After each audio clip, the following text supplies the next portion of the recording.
Otkako je izašao iz Haga, njegovo bahaćenje je prevršilo svaku meru. Kap koja je prelila čašu je kupovina 7 automobila i džipa, kaže poslanik Delić.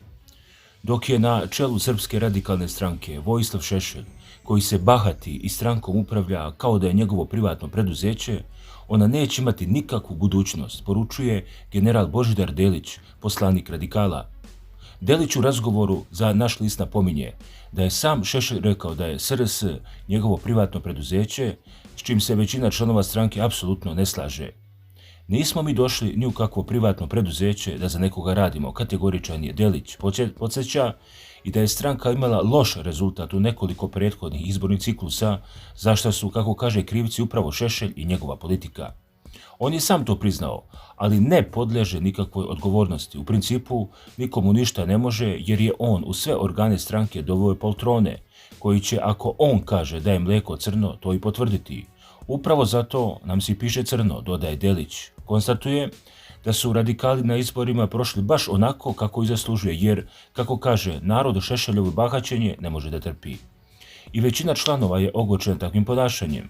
Mi ništa protiv nismo imali da se članovi njegove porodice zaposle u stranci dok je on bio u Hagu, niti da se njemu obezbedi sve što mu je bilo potrebno, ali imao je više od svih ostalih naših haških osuđenika zajedno. Ali otkako je izašao iz Haga, njegovo bahaćenje je prevršilo svaku meru. Kap koja je prelila čašu je kupovina 7 automobila i onog džipa na kraju, kaže Delić.